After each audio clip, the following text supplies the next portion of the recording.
Hello everyone and welcome back to my channel. Today I'm gonna bring you some nail art because it's officially October 1st, so I can now like pump out the Halloween manis like crazy. And I'm super excited to share with you these three kind of 90s inspired Halloween designs that I came up with using the new plate from the Jaunty Juli and Maniology collaboration. I'm sure you're all familiar with Julie and her YouTube channel, but I will link it down below just in case, but I doubt it. You have not heard of her or seen her channel, but she is a very talented, a very creative nail art enthusiast here on YouTube, and she has come up with this fantastic plate with Maniology. She unofficially calls it Fresh Prints because as you look at this plate, you will note that there are so many cute, geometric, and kind of graphic designs that are very reminiscent of the 90s. And she specifically said that she was super inspired by the credits of the Fresh Prince of Bel-Air. Now this plate is currently available on the Maniology website. I will link it down below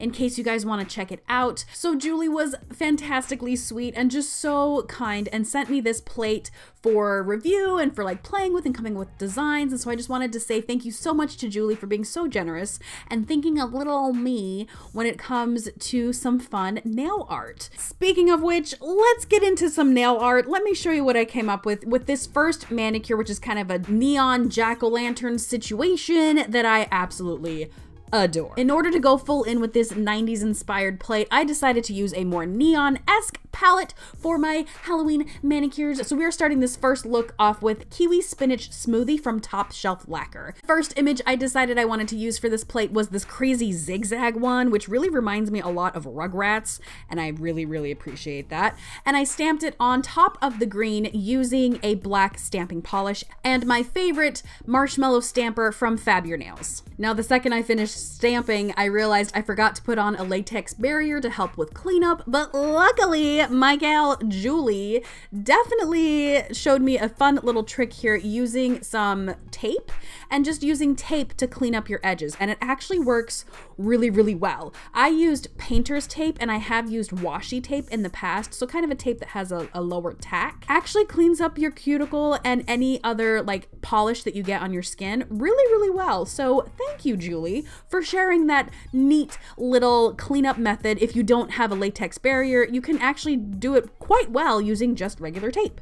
Once I got all the nails stamped using the image that I wanted, I grabbed my craft paint to do some freestyle painting for the little jack-o'-lantern on my ring finger. Of course, if you have a nice jack-o'-lantern image in your stamping plates, you can obviously do that instead, but I didn't have a image of a jack-o'-lantern that I really liked, so I went ahead and just created my own using my craft acrylic paints. I started with a white base first because the neon orange craft paint that I picked out wasn't opaque enough to cover up the black stamped image, so I went with like a white base coat first for my pumpkin, and then I painted over it using the more neon orange on top to really make that neon pop. Next, using a dotting tool, I added some green leaves on the top of the pumpkin and the classic jack-o'-lantern face using some neon green and black acrylic paints. To complete the look, you can put some black dots on the base of the other nails, or if you have these fun black rhinestones that I found off of AliExpress, you can grab some of these cool black rhinestones as little accents on each of the nails as well. And I attached them to my nails using just some clear top coat. Seal off the manicure with a quick dry top coat and you are set to go. I feel like this manicure is super cute because it blends the 90s geometric patterns with fun neon colors and a Halloween vibe that totally works for this time of the year right now. So let's do another one, but with a Frankenstein theme. This time we are going to be starting out with the base color called Black Raspberry Vanilla Smoothie, again from Top Shelf Lacquer. And with this beautiful neon orchid base, I thought this pattern was going to work the best. To me, it looks like the composition notebook pattern where it's kind of like splotched ink / leopard animal print of some kind. It just screams to me composition notebook, and I absolutely adore it. It looks so good against this neon orchid as well.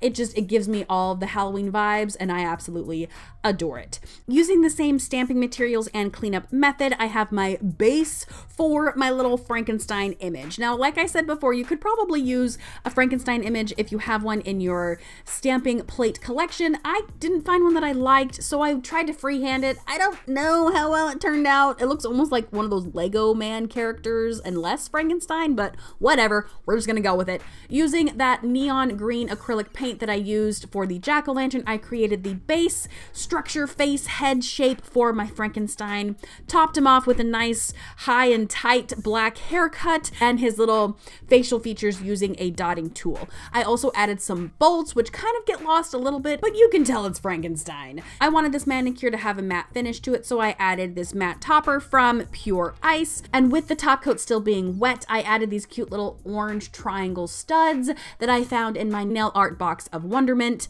and I think it just completes the look so well because now you have the entire Halloween palette. You've got purple, you've got green, you've got orange and black, and it just comes together so nicely. It's so cute. I love Halloween so much. Last up, we have some neon candy corn. I really like this one. I think this one's my favorite one out of all of these.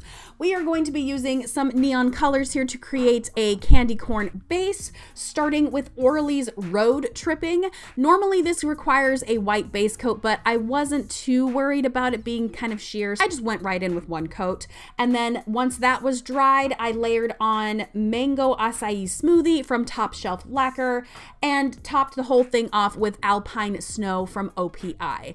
Now, normally these neons will need a white base coat, but since I was stamping on top of it, I really wasn't too worried about it being completely opaque and you can't see anything whatsoever because I knew the stamping was going to kind of distract from any flaws or bald patches you may see in the neon base coats. I wanted to make sure that my base was completely dried before I started stamping, so I put on a quick dry top coat just to make sure everything was nice and stable before I start smashing it up with a stamper. The image I wanted to put on top of the neon candy corns were these kind of squiggly line ones. I like to call them cheese doodles because they look like cheese doodles and I love it. Using the same stamping technique and supplies as the previous manicures, I put the image straight onto these neon candy corn base colors, and you guys, I love the way this turned out. It turned out so cute and it's so simple. Like, oh, this is my favorite one out of all three. Love this one so much.